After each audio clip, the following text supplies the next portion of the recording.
Good morning, and welcome to this next episode of Governance Dialogues, a program that, for the viewers that have been following us, know is focused on anything governance related, where we've had conversations with regulators, investors, board members, and other experts in the world of governance. And one topic which we haven't yet explored in these dialogues is a question of whistleblowing, which is, of course, integral to the integrity of corporations worldwide, and indeed, if you look at international standards, of course, including the OECD principles of corporate governance, which were revised just very recently, but which always include an element on whistleblowing and the importance of protecting whistleblowers as part of the defense mechanism that companies need to have to promote integrity. Whistleblowers, of course, in principle, should have access to the management, but also a dotted line to the board, or at least that's what most governance instruments recommend, and the ability to communicate their concerns without, let's say, any fear of repercussions, like getting fired and whatnot. And we also know that is not necessarily the case in reality. And today, actually, I invited Pav Gill, who was the whistleblower in the Wirecard case, to speak to us about his experience at the Wirecard, which I think is also very relevant to ongoing or past whistleblowing cases at Boeing and many other companies where whistleblowers actually continue to face real challenges having their voices heard. So Pav, it's such a pleasure to have you on this program today. Thank you for joining us. Thank you for having me. So just maybe a few words about, if I may say, and of course, please correct me if I get any of the facts wrong and you have a more intricate picture of what happened at Wirecard. But for the benefit of our audience, Wirecard was a financial payments and financial services company that operated, was headquartered in Germany, and actually was a very short-lived story. If we look at the corporate history of Wirecard, it's a company that was launched in 1999, and it filed for bankruptcy about 20 years later. And it has all the elements of corporate saga, misdoing of auditors, let's say leniency, if not to say sloppiness of the regulator, and as we'll discuss in this episode, the kind of unwillingness of the company to hear out whistleblowing concerns. And Pav actually brought these whistleblowing concerns to, I believe, the Financial Times investigation, which came out with an article that, with time led to the whole unraveling of Wirecard, which, to my mind, along with perhaps Enron, which I also witnessed in my first years of career at Arthur Andersen, was one of the biggest kind of corporate fiascos and integrity fiascos in modern corporate history. So I think it's a very interesting topic to look into, or a case to look into. So, Pav, let me just sort of start off with asking you kind of more general question and getting your thoughts on the key governance failures that you saw at Wirecard, and how you kind of foresaw them, and then eventually what lessons can be drawn from this experience for other companies? Why is it relevant to others? Yeah, the first things that I noticed was how thin the whole control functions aspects of the business was. So we talk about corporate governance. I was the 13th hire in the legal and compliance team. And then if you look at the internal audit side, they only had, I think, 1.5 employees, because 0.5 because one was part-time. Eventually they got another one. If you look at the board was historically, the executive board was historically 3 people. Marcus Braun, the CEO, the COO, Jan Marsalek, who's currently on the run, and Burkhard Lai, who was the CFO. So when I joined, they finally had a 4th board member, Susanna Steidel, and there were rumors that she was hired due to diversity reasons, and not more than that. So, it was very thin corporate governance structure. You're talking about a company that was listed on the DAX index, billions of euros in market cap, but yet you only had that kind of thin layer looking after, as a control function, set up the entire organization from South America, North America, Europe, Asia, and Australia, New Zealand.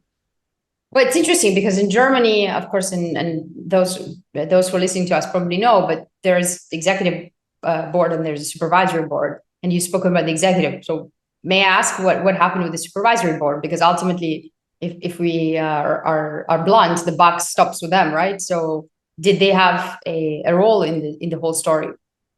I mean, apart from, I think, the late supervisory board joinees, historically, the supervisory board was always known within the company to be friends and friendlies, I would say, of the executive board. So they were strong supporters of the company. I don't think they had a very interactive oversight role in that sense as to how you would assume the supervisory board had. Marcus Braun and the executive board had a lot of power and sway over them. Oftentimes, he would just override certain suggestions from their side, particularly if you understand how the company crashed. There was, for example, a new board member, supervisory board member, Dr. Anastasia Lauterbach, and she really tried her very best to, get certain things done. But Marcus Braun was unilaterally just going against that, and in fact trying to expose the supervisory board member as trying to take over his job instead, and other crazy stuff.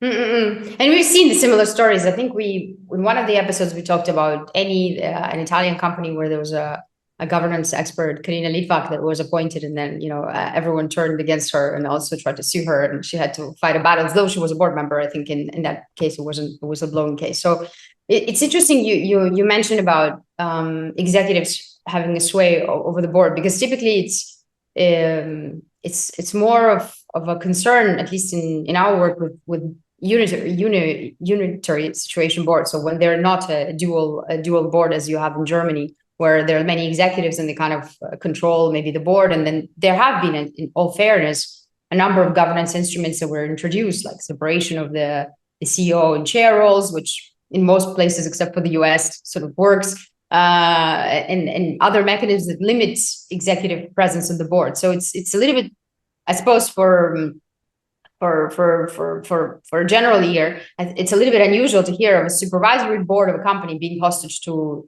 management interests. Yeah, but that was the case with Wirecard. I mean, I think generally there is a problem with even boards per se and non-executive directors. For example, in Singapore, this is one of the issues that we have seen in the last several months, if not, the last 2 years. There is this tendency where people just be non-executive directors without understanding what that entails, right? Like their exposure, their duties, fiduciary duties, or even, legal duties in that sense. They just think that let's just sit on these boards and get like a fee. But then they don't understand that when something goes terribly wrong, they get exposed directly. Yeah. And some of the regulators have sued. It's rare, but there are suits against board members for breach of their fiduciary duties. And we see it, if you look even in emerging markets, there's a kind of a growth of insurance, like board member liability insurance and whatnot. But in your particular case, one question that jumps to mind is, of course, in the role of the board, where the reports started to come out when you sort of spoke out. And even I think previously there were some reports by research firms like Zatara and others that talked about the fact that, or spoke to the fact that there is kind of, let's say, mismatching of assets and liabilities and whatnot. And what was the reaction that you received? I mean, I suppose your report finally ended up with the board. Was there some sort of reckoning at that point, or did the management, the board, continue to sort of play defensive and say, this is irrelevant, this is not true? No, they took a very aggressive approach. So when the general counsel found out that I was having this whole investigation and dealing with an internal whistleblowing case, she actually ran to the board and said, do you know what's happening? And that's when the board was very upset. So apparently Marcus Braun was upset because his time was being wasted over 30 to 15 million euros worth of invoice discrepancies. So he thought that was a very small amount. That was a waste of his time. And then Jan Marsalek's view was that he wanted to take over the investigation, and he was very upset because he said Asia is his setup. Like he was responsible for that whole region in terms of creating it and having an oversight role over it. Because all the executive vice presidents, who are basically the heads of each of these different jurisdictions where in APAC Wirecard was operating in, they all reported pretty much to Jan Marsalek, the CEO. So in that way, there was a strange governance setup as well, because all these EVPs did not necessarily get along with one another, but because they reported to the same boss and they were kind of lateral, I think they just towed the line. So yeah, he wanted to take over the investigation. The other two board members were new. So we had a new CFO, Alexander von Knoop, and Susanna Steidl, who I mentioned. I think they were quite ambivalent because the two main guys on the board were completely against doing anything. So yeah, that's from that moment, my life kind of took a downhill turn professionally, because the general counsel and the local CEO person in APAC, they were assigned with kind of making my life difficult and driving me out of the company somehow. And what happens if I'm, I mean, I know the story, but I think for the purposes of our audience, it would be interesting to talk about it. Well, from being praised on the work that I've been doing since I joined the company, and even the quick promotion that I had, including on the investigation, it's on on that front, they were all good things. But suddenly, my work started getting looked at. I was being questioned. They created a HR case against me, which took 3 months to investigate. I mean, that's just standard stuff, but it didn't go anywhere. So when that didn't go anywhere, they tried to send me on a one-way trip to Jakarta, and I received a couple of phone calls from Munich saying, "Don't go, you won't come back." I mean, that's a long story. So because finally, after 4 months, they had like a valid reason on paper, at least, to say that, look, we're trying to send him to Jakarta on a business trip. He refuses to go. That's insubordination. So using that, they finally forced me to resign. Interesting. And so your case, I mean, the Boeing whistleblower case was also interesting because similar echoes. And I wonder if you have a view of, from your experience of regulatory frameworks, because it's about the board, but it's also about, what regulators put on paper, allowing whistleblowers to actually play a role and giving them the latitude to effectively have access to the board, media, regulators to actually voice their concern. What are, after the situation, what are your thoughts as to the effectiveness, let's say, of the German framework, but maybe you have thoughts on other countries' frameworks in terms of actually protecting whistleblowers? Are there instruments that exist beyond, let's say, the board of directors and the corporate culture, or was that a moot point? Well, Germany didn't have any protections at the time. Only recently, the EU whistleblowing directive has kicked in. And I think Wirecard was one of the primary instigators of that to get it implemented. So since then, Germany has also taken the weakest possible approach to that directive and its implementation. Basically, the fines for non-compliance are just 50,000 euros. And in order to get the act actually passed in Germany, they had to bring down the proposal from 100,000 euros to 50,000 euros. And also what Germany has done is they've told all the organizations that are impacted by the directive that, processing anonymous complaints or reports is optional. So that kind of makes it, it just neutralizes the entire impact of the directive. And it doesn't seem to appear like lessons have been learned in taking whistleblower protection seriously, at least in Germany. If you talk about Spain, the fines go up to 1 million euros, right? So that's the big gap that we are seeing in terms of how the EU nations have at least implemented the directive. If you talk about other countries, Singapore has no whistleblowing laws that are holistic. And they have very obscure references here and there. Like there's a income tax one where if you reveal or you give a tip off about someone doing tax fraud, then you might get a cut from that. But otherwise, there's no holistic protection. And that's, Singapore's a financial hub of the APAC region. So it's quite shocking to see. London, UK has a very weak one. It's called the PIDA.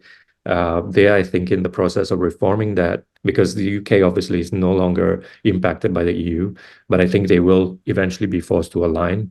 In terms of protections, I think the US still takes a very strong lead on that front. But it's one of those things that even if you use the whistleblowing line, just like if you make a police report, is that report stuck in a queue somewhere, or has it been dumped somewhere only, to be revisited in a few years when something else happens that forces that? So there's no control over the process, and you're just stuck in this no man's land. So I think that's where potential whistleblowers who really want to take this forward, they realize that the media is the best and quickest option. But again, like, do we want a scenario in the world where, because people don't trust what's in the company, they don't trust law enforcement and regulators, that they just go to the press? I think that's a very depressing setup and not ideal. And in fact, I think it was interesting in the Wirecard case. There was, when there were press reports and that caused the share price to go down, BaFin kind of, had a hard time, and they actually went, I think, if I'm not mistaken, after the people who actually went to the press instead of looking at the company's own wrongdoing, if I'm not wrong, right? Yeah, that was completely shocking because, and frankly disgraceful, because when such a big news had come out in the FT, instead of what any regulator would expectedly say, which is, okay, we understand certain allegations are being made against one of our listed companies, we are going to investigate. Until then, we have no comment. The BaFin actually took the step forward and exonerated the company pretty much by saying this is likely a short seller attack, and this is an Asian problem, not a German one. So that was very unusual. And subsequently, the BaFin also took very protective measures to protect or shield Wirecard. For example, they banned short selling on Wirecard stock for 3 months. That was unprecedented. And they started criminally prosecuting the 2 journalists from the FT. So when I saw all of those things, I realized that the FT is being neutralized by the BaFin. And that's when I reached out to Süddeutsche Zeitung in Germany. And I thought, let's get the German papers involved and try to change the perception from within Germany. So maybe if German papers started reporting, they would not prosecute them. They would actually take it seriously and not see this as like a jealous UK paper trying to take over. I mean, trying to bring down like a German success story. So that's what I did. It's interesting, the politics, because governance is, technical. So if the field of governance is technical, but we know from other cases, like for example, and I've had discussions about this, about governance dialogues around, US trying to delist Chinese listed companies. And we had actually, it's interesting, you mentioned short sellers, Carson Block, who's a very famous story of a short seller who blew the whistle on NMC, which was an Emirati company, healthcare company, and then also on Luckin Coffee, which was a Chinese company, who both had enormous fraud going on. And he also spoke in my conversations with him on this program about the challenges he's faced. And it's interesting how regulators react to short sellers and what role do they actually play. But the question that your comments kind of bring to mind is the role of the board and the regulator, because it seems to me that, logically speaking, in the governance world, in the reporting world, whistleblowers should have unfettered access to the board, which in principle should take action. In your case, that was a failure. And then presumably also to the regulators. And that was also not exactly, didn't pan out as one would expect, right? So that begs the question of what you think could be alternatives to these 2, let's say, organs that should take whistleblowers seriously, apart from going to the media, which, as you say, is sort of like the plan C. What are, in fact, other mechanisms that could work in your mind? I think like Wirecard was pretty unique because the board itself was a corrupt one potentially. So even if the reporting went to them, and in fact, what Wirecard did after they found out I was investigating the company when I was still there, and they created this anonymous whistleblowing channel, which they rolled out to all employees by email. But when I asked the deputy general counsel, like, who is this actually going to? He said it's going straight to Jan Marsalek. So what the board was actually doing was utilizing a legitimate tool as a phishing kind of exercise to find out who else knew incriminating stuff. And then potentially they could use that and get rid of them. So that was quite scary if you think about it, because like as a lay employee, you might have completely no idea and just be genuinely and innocently raising concerns on this tool, but without knowing that it's going straight to the very people involved, right? In terms of other channels, well, from a regulatory perspective, Singapore was the only regulator that actually acted. So the Commercial Affairs Department, the police, they actually raided the company within 3 weeks of the first FT article coming out. So they were the only regulators that acted right away. The BaFin never acted, actually. And this is shocking because I had sent them all the info just a few days before the first article came out. So they all had the material, but they still refused to look at it, and they never did. Munich prosecutors never did as well.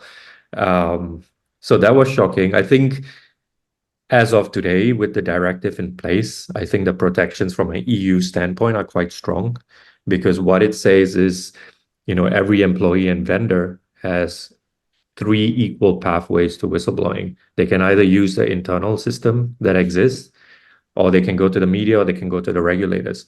So I think this is quite damning for the companies, because if someone's using your internal tool and you're not behaving appropriately, they can then use that evidence and go external and show how you didn't or refuse to deal with it. So I think that's pretty, that's not good for organizations that don't want to act appropriately. And also what the directive has said, which brings it in line with the US position, is that the burden of proof is now on the company to show that it didn't retaliate against the person that was raising a complaint. So that's quite difficult now for companies to prove that. But yet on the flip side, it also gives, potentially malicious employees a reason to blackmail companies. So that's quite a difficult balance. I think we have yet to see it play out, since it's still quite new, and how companies will deal with it. Some countries have got an ombudsman. I think the UK is trying to come up with one, like a independent body. But what's important about this body, I think, is that they need to play not only a intake role, but they also need to play some kind of a counseling role, because oftentimes, whistleblowers just want to know that someone is there that they can confide in, and that can put them on the right track and tell them, look, your issue is being heard, and whether or not it's legitimate or not, they also should, give them some kind of feedback, and not keep them in a limbo. Because the more you're in a limbo, the more irrational you'll probably get, and the more crazy stuff you end up doing. So we need to find a way to, from a psychological perspective, also manage employees in that situation. And it's interesting because I think, it's actually the first time I hear anyone talk about kind of the psychology of whistleblowing, because it's also, we have to think about it. These are real people who are afraid for security. And the Boeing case was also very concerning in that regard, like how Boeing has played out. I don't know if you have thoughts on that, but, that is a more recent case. And that frankly it's quite, makes you wonder what goes on. And I think only last week, the CEO of Boeing just got, or the chairman, I forget, reappointed in their role, regardless of all the scandals. But one thing that I would like one thing that comes to mind from your comments, and you went through, because obviously the company had complex operations around the world, and different regulators, as you mentioned, reacted at different speeds. And that's also the case in other cases. For example, the one I mentioned earlier, NMC. The regulators in the US reacted before Emirati regulators, where some of the headquarters were based. And so it's interesting because if you kind of take a step back and you think about, for example, anti-money laundering, there's strong coordination amongst AML entities in prosecution of crime. There's kind of a very, very strong emphasis on that. But if you think about the world of securities regulation, we don't really have this idea that securities regulators need to, at least formally collaborate in investigating these kind of cases, right? In a sense that every regulator, every nation has let's say the right or the prerogative to move on their own speed. And if those speeds line up, and eventually these regulators may exchange information, but there's really not a mechanism, as far as I know, to do so. Yeah, I'm not too much into those mechanism details yet because I know there's increasing efforts in collaborating on a cross-border crime basis. At least from a Singapore angle, for example, there's very strong and fast collaboration within the ASEAN region among the regulators. In Wirecard's case, this played out because Singapore was trying to get a lot of cooperation done with the German side. Wirecard's strategy was to say that, look, our servers are in Germany and this and that. So I think that pretty much delayed a lot of the law enforcement and regulatory efforts. I think if this was in Germany and Singapore, but say Thailand and Singapore or Malaysia and Singapore, that would have been way quicker. And the cooperation and collaboration efforts would have been faster. And also the point on why Singapore acted so quickly is because the FT's articles were coming out saying all these wrongdoings are happening in Singapore. So Singapore's pretty hypersensitive to foreign press talking about bad things happening in its country. And that was also the strategy we specifically wanted to use, knowing that would happen. Because, if you just go to the police and stuff, you have no control over the process. They could just put it, file it away, or potentially you could be exposed in the process as well. Whereas if you go to like a very reputable paper and they start reporting about bad stuff happening, then a country like Singapore will be forced to actually act and do something about it. And I guess that's also why you went to the German newspapers as well, right? Yeah, it's just, again, like the German side I don't think they ever acted. In fact, they found out that the employees of the regulator, BaFin, they were trading Wirecard stock until the very last day. So yeah, that's quite, I don't know. I mean, there's just no comment on that. That's positive. No, and that was also, I think, the case with other German companies. I mean, I was flabbergasted, frankly, when I saw that, because obviously it goes without saying that if you are the board and you have blackout periods for trading and whatnot, then obviously at least the same goes for the regulator, if not more. And how can you regulate while you're trading? Because obviously you have access to confidential information. So that is another baffling side to it. But if we just moving on to kind of a slightly different angle, I mean, we talked about a lot of this sort of difficulties and challenges, but kind of if we take a more optimistic role or outlook on going forward, in terms of technology and AI, do you see that going forward, there are some new tools that are emerging that can help regulators or help companies deal with corporate fraud? Could these tools be actually useful to whistleblowers, or how do you see that scene unfolding? I think the issue with AI is that, like every technological advancement we have seen, the regulators are very slow in reacting to them. So we saw that happening in fintech, and then we saw it in crypto, where once tech is moving at such fast speeds, from a regulatory perspective, it's very hard to keep up with it. And AI is specifically concerning on this front because you're talking about deep fakes, you're talking about using AI to commit AML offenses. We saw that in the Hong Kong case where over a Zoom call, a CFO was deep faked in instructing money movements, and it really happened.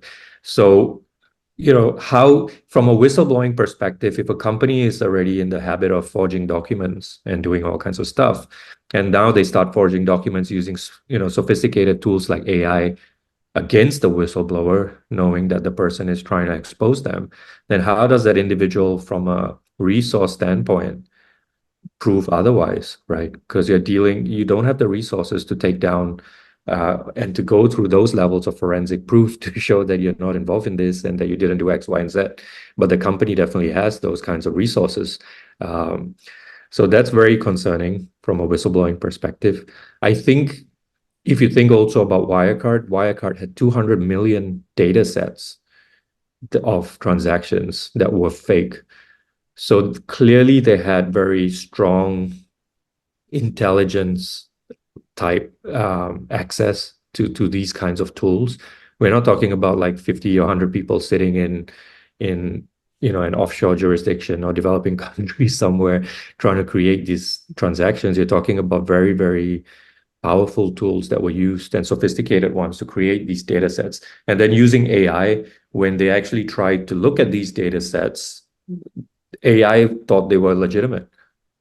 So that's the level of sophistication and assistance Wirecard had, I would say, in carrying out what they did.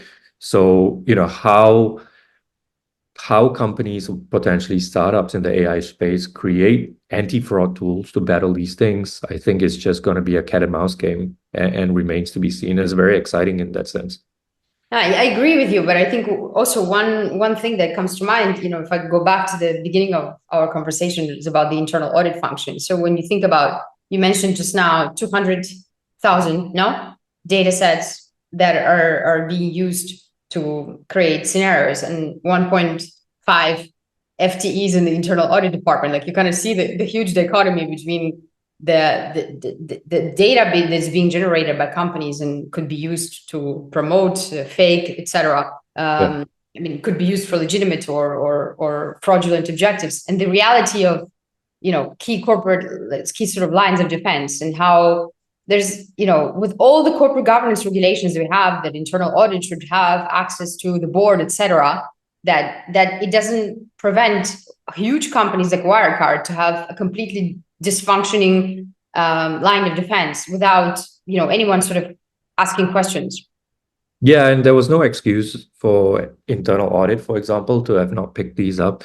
Because when you look at those documents that I came across from the inboxes of the individuals that I was investigating, they were very, very obvious. Like, you had invoices that were in euros, but yet from a Malaysian company. So those kinds of things just don't happen. You had third-party companies that had absolutely no reason to be invoicing Wirecard for payment services, basically invoicing Wirecard for things that Wirecard would be invoicing them for. So all these kinds of very obvious, easy to detect items should have been what IA would have flagged, right? But they never did. And even if IA did, external auditors didn't do it. So that's where it gets quite crazy, because if I could look at these things and know something bad is happening, like it's just irrefutable evidence, then why was it that EY and internal audit or any of the control functions just didn't do anything about it? No, it raises a number of questions, because, as you say, and as we are discussing in this conversation, it's obvious that while you can regulate so much in governance, you can regulate the independence of the board, and all of these aspects are quite strictly regulated in Germany, like sort of the cool-off periods from the executive board to the supervisory board. I mean, there are a lot of bells and whistles that go, and regulations that go into kind of addressing all the parts of the equation that we're talking about. So it is for that reason all the more baffling how this could have occurred with the practically no action by the auditor, the internal auditor, the external auditor, or the regulator, and that it came actually from the legal department. But that aside, just to kind of maybe to close this conversation, just in the interest of time, though I have many questions for you, I'd like to turn to what you've done with your story, with your personal story. And obviously, when you left, or when this story sort of ended, you founded a company, Confide, which provides whistleblowing technology platform or services to other corporates with the view to enable whistleblowing to actually serve its purpose. So I wonder if you can kind of talk us through a little bit through the journey and what your company does, how you've actually managed to maybe turn the page, but also do something that addressed the very failure of Wirecard. Yeah, I was always asking myself, what was the bigger purpose in exposing Wirecard? Like, what was the reason? Like, what is my pathway? And it just struck me last year, why not create, put the experience that I've had as general counsel. So I've seen how poorly companies have dealt with or still deal with internal issues, like whether it's Me Too or it's financial crime or anything. The executives just don't want to hear about it, or they want to make it go away, or hope that it just mysteriously goes away on its own. And then they get surprised when they read about it in the media, or a regulator sends them a notice, and then they start playing reactive, right? They're like, okay, what happened now? Who dropped the ball, and why didn't we deal with this? So I've seen that from a general counsel side. I've seen it from the whistleblowing side. So putting all that experience into a product that would benefit companies, people, and lawmakers. And that's how Confide came about. I think it's a very powerful word, because every time you're in a situation where you want to speak up, or raise a concern, you don't know who to confide in, or you're confiding in the wrong person, or simply not allowed to, like if you've got legal privilege or NDAs and other restrictions in there. So the idea of confide is to really tell companies, hey, have something that actually works, that's secure and protects the individual from reprisal. Deal with it as an early detection tool. You don't know, like something in there could be a potential game over event, but it's giving you the opportunity to act sensibly and deal with these things so that employees are not forced to go outside the company to the media or to the, whoever, and raise these concerns outside and then damage you, right? So that's the whole concept behind it. And just if you can explain it. So if you think back to the Wirecard scenario, as you mentioned, one of the key issues in your challenges in being able to raise your concerns was the board itself. Yep. So how does the solution that you are working on, or you have developed, kind of address some of the pitfalls that you actually encountered in your previous job? I think it's all about the audit trail and immutability around it. So in this case, if Confide was in Wirecard and I had used Confide and I raised those concerns, I would see how the case is being dealt with. If at all being dealt with, I would have seen involvement from the German side, assuming the case manager was from there, if it's a very senior staff, because the rule for case managers should be definitely not middle management, because historically middle management is the one that's trying to block things from going upwards. So if it was the general counsel dealing with it, if it was the head of the ARC committee dealing with it, or even if it was a board member dealing with it, I would have seen the correspondence and the flow. And then assuming that instead I started getting attacked or the company was not doing anything, I could then use that information and go outside. And that would have created that audit trail that, the Munich side, the German side was actually involved in it. Because Wirecard's defense all the way was that this is an Asian problem. Germany has no idea what's going on. There's nothing to do with them. The board doesn't even know. But using this kind of solution, you can show exactly that this is how the thing happened. This is what they did. This was a knowledge. And because they didn't act, I then took the information and went outside.